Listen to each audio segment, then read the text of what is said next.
Díomh go léir. As I speak to you this evening, I am very conscious that I'm speaking to a country that has endured almost 12 months of COVID-related restrictions. Almost 6,200 of our families, friends and neighbours across the entire island have lost their lives to the disease. I know that people are physically and emotionally exhausted by this pandemic. It has placed enormous pressure on each of us individually and as a society. Businesses and workers are deeply worried about the future, and we are all completely fed up with the impositions on our lives. What I want to do this evening is set out in clear, straightforward terms where we are, what is going to happen over the next 6 weeks, and where we would like to go from there. Firstly, it is important to pay tribute to your efforts to suppress the virus since the new year. The sacrifices you have made have had a very positive impact. Steadily and surely, we are driving down the levels of infection. Indeed, our progress in response to the latest wave is among the best in Europe, and I want to thank you for your effort. However, the situation that we, and indeed all of Europe, find ourselves in today is very different to where we were just a short few months ago. The difference, of course, is the emergence of the so-called UK or B117 variant. It is equivalent to a new virus almost, and it is a major problem. In a very short period, it has spread to at least 75 countries around the world, and it is up to 70% more contagious than the original virus. Up to 90% of new infections in this country are from this new variant. The truth is that it has changed the dynamic significantly, and we need to be very careful as we take the next steps forward. Today, the government has published our updated plan for managing our way through the pandemic, The Path Ahead. Within this document, we set out what we have learned over the course of the last year and explain where we go from here. Essentially, to open up our country safely, we need to keep the numbers of new infections low and accelerate the vaccination programme in line with improving supply. The way forward is broadly split into two phases: the situation up to the 5th of April and the period after the 5th of April. Between now and the 5th of April, Ireland will remain within level 5 restrictions. However, there will be three very important differences between the coming 6 weeks and the level 5 period we've just been through. Firstly, we will start the phased and safe return of in-school education. From the 1st of March, we will reopen our schools for junior infants to second class and Leaving Certificate students. This will involve the return of over 320,000 pupils. This reopening will be monitored, and the plan then will be for all outstanding classes in primary schools and fifth years in secondary schools to return on the 15th of March. The aim then is for all outstanding classes to return after the Easter break. Secondly, we will expand the reopening of childcare.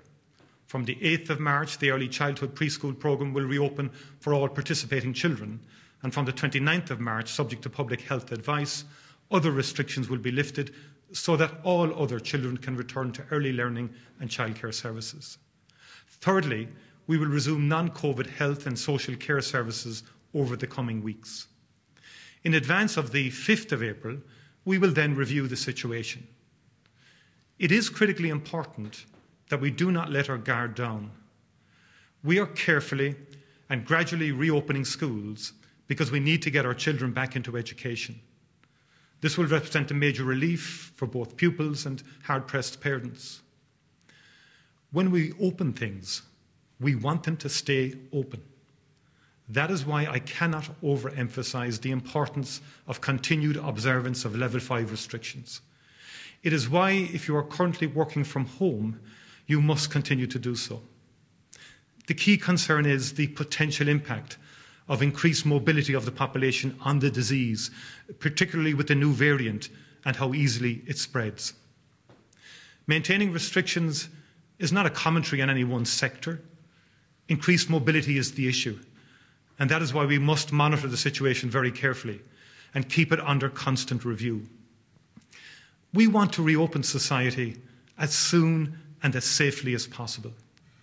So if we can maintain downward pressure on the disease and keep our numbers low, we will then move into the next phase. There are a number of areas where we will be assessing progress when considering what changes may be possible. The government will examine whether it will be safe to begin easing the restrictions on outdoor gatherings, some sporting activities. We will look at the gradual reopening of construction, and we would like to move on the 5K limit on non-essential journeys. The areas which will influence how we progress are as follows. The first is community transmission of the disease. We need to use the month of March to really drive down case numbers and get them as low as possible. Next, we will look at hospital and ICU occupancy. Our health service has been under truly extraordinary pressure, as have the men and women who make it work. We remain deeply grateful for their heroic effort. We need to continue to reduce the numbers of people in hospital because of COVID so that we can protect our health service and allow for non-COVID healthcare to restart safely. And finally, the all-important vaccine programme. Our commitment is to deliver as fast and as comprehensive a vaccination programme as possible. So far, our only limit has been supply. The first of our people being vaccinated are those who are most vulnerable to the disease and those who we rely on to make our health system work. We're making steady progress. Over 350,000 vaccine doses have already been administered, but we are now in a position to implement a major ramping up of the programme.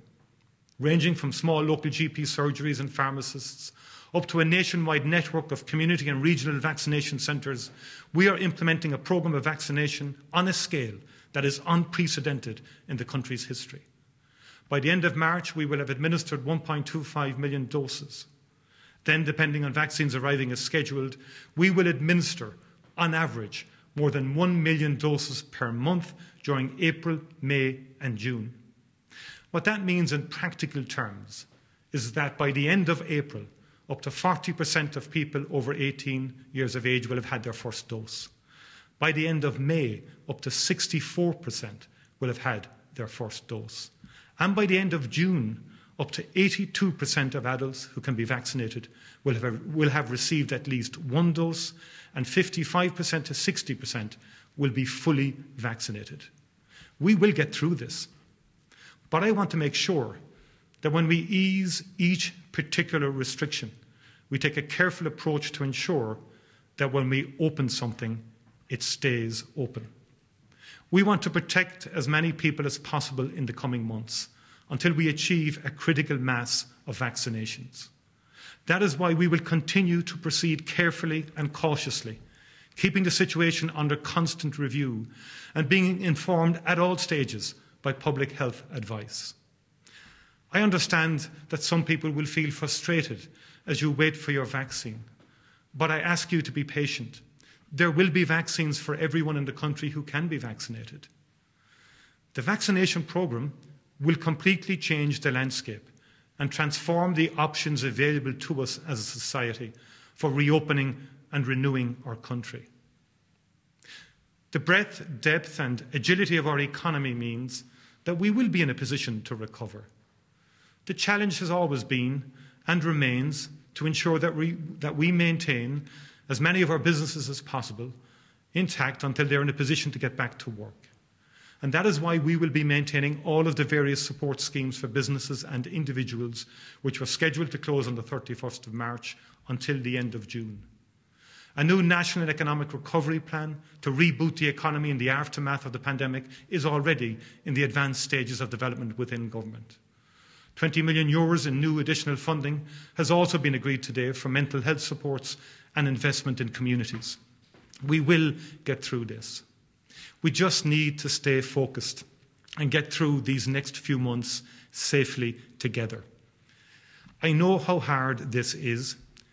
I know the toll that it is having on so many people's mental health and well-being. I know the devastation it has brought to so many businesses and livelihoods. But I also know that the end is now truly in sight. We have already shown what a remarkably resilient people we are. We have drawn on a deep, innate sense of community and solidarity to get us this far. That's why I know that we will get through this. Thank you very much indeed.